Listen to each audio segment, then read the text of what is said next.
Welcome to chess, ladies and gentlemen. Okay, so I have a throwback game for you. It is from 2016. It is a 2016 Ultimate Blitz, like Ultimate Moves Challenge. And it is considered by many, including myself, to be a Wesley So Immortal game. And magically, I don't know how, but a Gad Matter did not cover this game. It's been covered by a couple of people. I saw John Bartholomew, Daniel King. They both covered it. And I kind of accidentally covered it. I was meaning to cover the game that I posted a minute ago. But I actually analyzed and looked at this game, and then I realized I had looked at the wrong game. So I was like, man, okay, well I might as well do it then. But it's an exciting game. But what I'm gonna do down in the description is I'm going to put the actual clip of the game. And it's one of the most exciting clips I've ever seen. The two clips that I've seen that are just crazy exciting is when Vasily Ivanchuk missed checkmate in one, and Maurice Ashley and Daniel King were commentating that. And this one actually has Maurice Ashley and Yasser Seirawan down here commentating on the game. And so it's a crazy exciting game.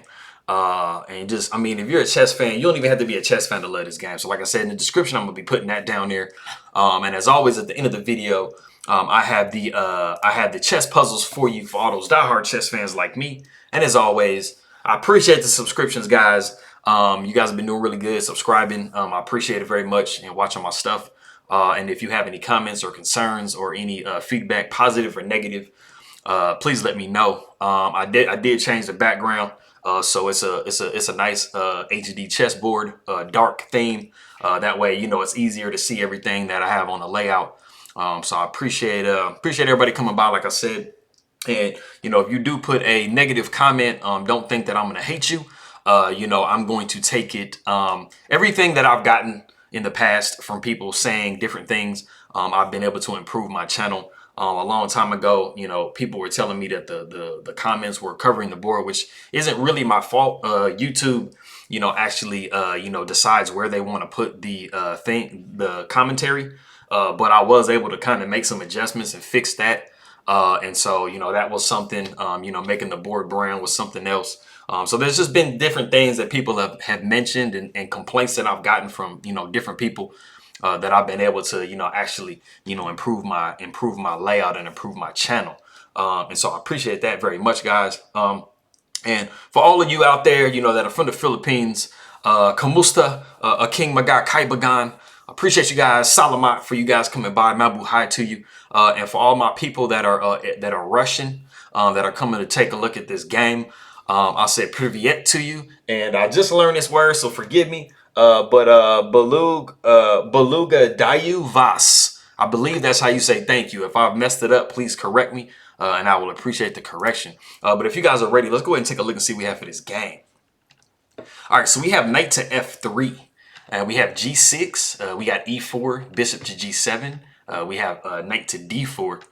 We have d6, or we have d4, knight to, or we have d6, c4. Bishop to g4. So we have the modern defense, and it is the Rossolimo variation.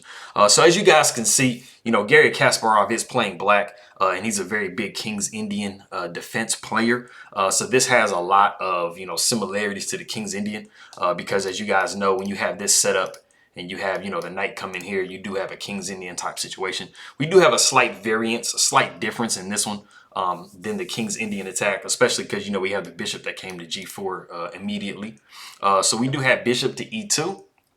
We have knight to c6. We have knight b to d2. And so that's the major difference here. The knight in the King's Indian type situations will usually come to c3. So we don't see a knight b to d2 situation.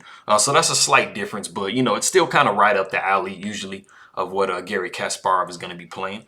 So we do have e5, and then we have d5. So knight c comes to e7. And like I'm always saying, make sure that you're saying the correct knight, because each of these knights has the ability to come here. Which, of course, if the knight's on c6 and it's attacked by the pawn, you're probably not going to be moving this one. But it's not always the case in these in the situations when you're moving the knights and the rooks and stuff like that. So we do have h3. Bishop comes back to d7, and then here is where we have the novelty of the game. We have c5.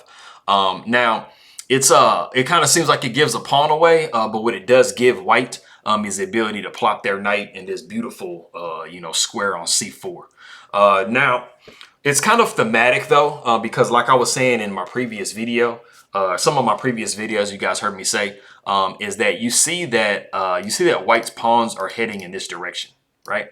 And so c5, usually supported by b4, is going to come to try to, you know, open lines and create some play on the queen side. And then at the same time, usually you're going to see black go f5 because their pawns are pointing in this direction. So that's something you heard me mention before, as far as, you know, when you get to attacking you know, somebody's position as far as pawn structures and stuff like that go. So we do have pawn takes c5. So Garry Kasparov, you know, calls Wesley So's bluff. And, you know, both sides are actually pretty even now, even though Wesley So is technically down a pawn right here. So we have knight to c4. We have f6, just defending this pawn here. Because as you see, it's a double attack. So you got to do some type of protection there. So we see d6. And this is a blitz game. So it's, you know, Wesley So isn't playing like perfectly. But when you're playing blitz, a lot of times, when you're playing blitz and bullet, a lot of times when you have the initiative, it can be worth a pawn as far as blitz is concerned in bullet. Because even though something might not be 100% sound, you're basically forcing someone into a position where they have to think.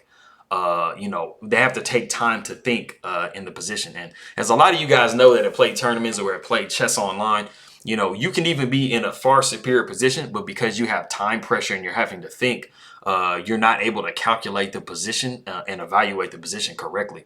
There's been times where I thought I was doing good and I'm actually losing. There's also been times where I thought I was doing horrible and I was actually winning. So, you know, it's psychologically, you know, it can be kind of tough when you're playing a blitz game. So we do have knight back to c8, which is the top move. We have bishop to e3. And if you guys want to go ahead and stop the video here, Wesley So in this position is actually playing very risky. And there is a way for Garry Kasparov to actually punish Wesley So's play. And so before we get into what was played in the game, if you want to stop the game real quick and see what black actually has at their disposal, go ahead real quick.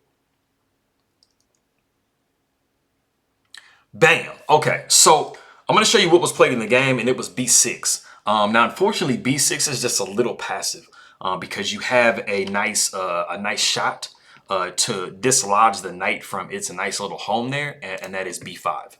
b5 causes some real problems for Wesley So because you know, you can throw in the intermezzo, the switch and zug move, pawn takes c7. And then after queen takes c7, you're going to be having to back up your knight. As you can see, you know, black is up an entire pawn.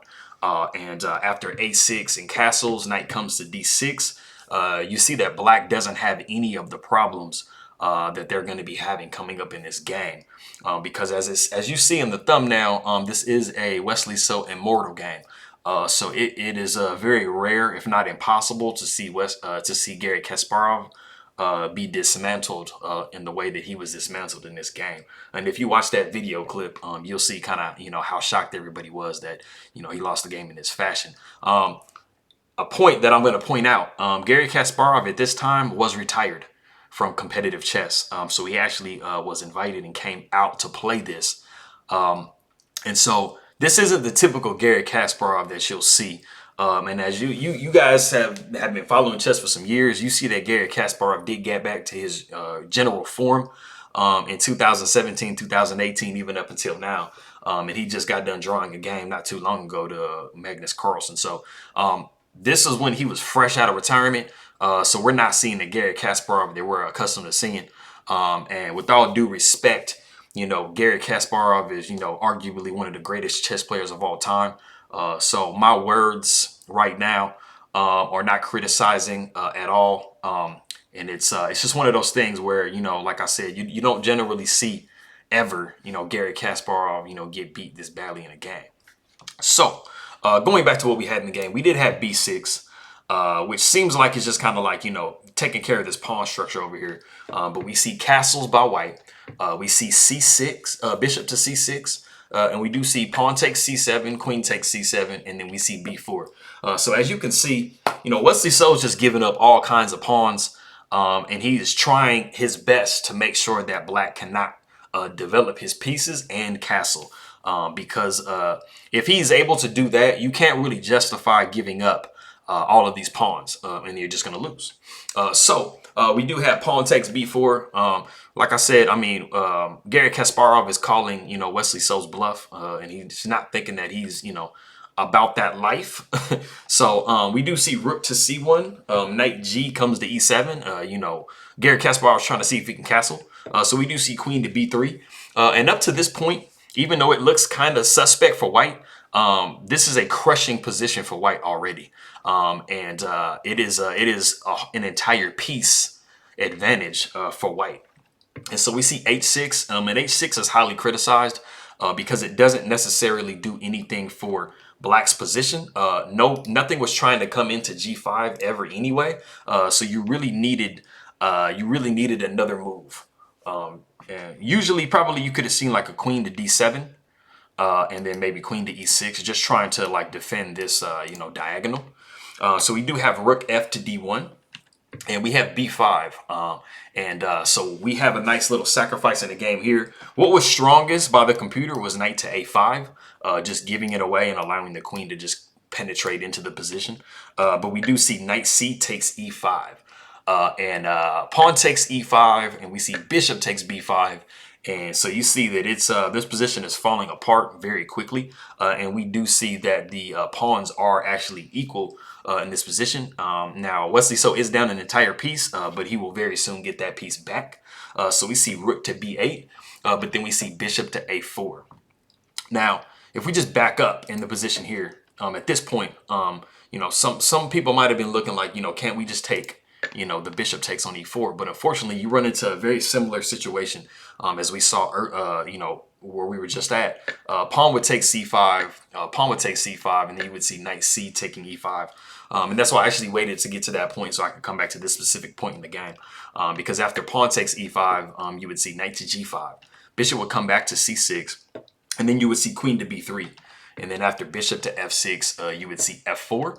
Knight would come to b6, and then you would see queen to e6 with check. The king would go to f8, and you would see pawn takes e5, and you would be getting your piece back. I mean, as you can see, this king is really in a bad position. So, like I said, I did wait until we got to that point so I can get back to where we were in the position. And after bishop to a4, we do see queen to b7. Now you don't want to take on a4.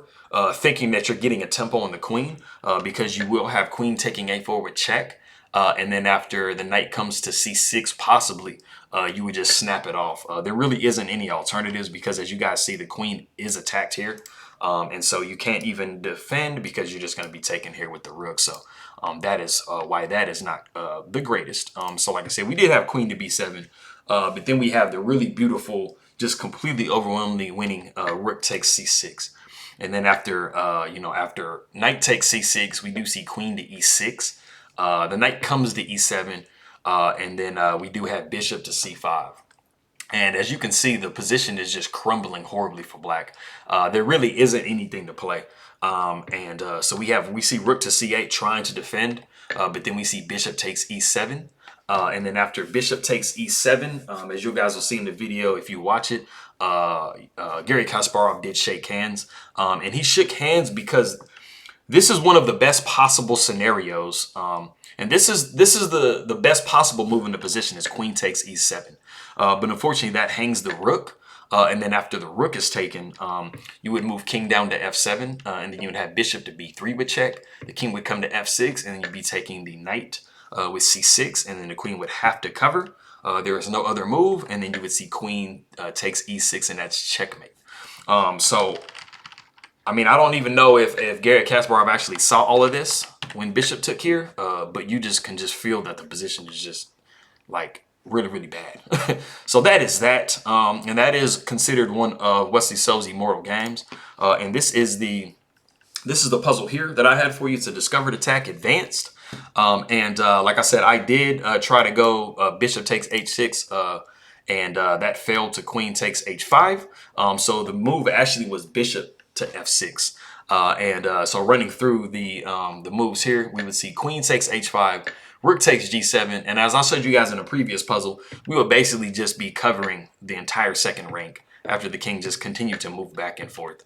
And then we would end up with Rook to G5, and then the king would come down. You'd collect your stuff, and you would just be taking way too much material, and you see black is down way too much material.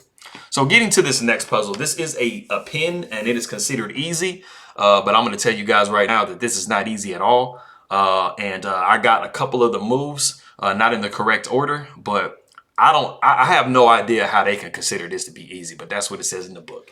Anyway, that is that game, guys. I hope you guys appreciate it. And like I said, give me hit me with a subscribe and give me some comments, positive, negative feedback. I just use it to help me continue to grow and get better. I will see you guys in the next video. And so I say salamat, and I say beluga dayu vas. Appreciate it, man.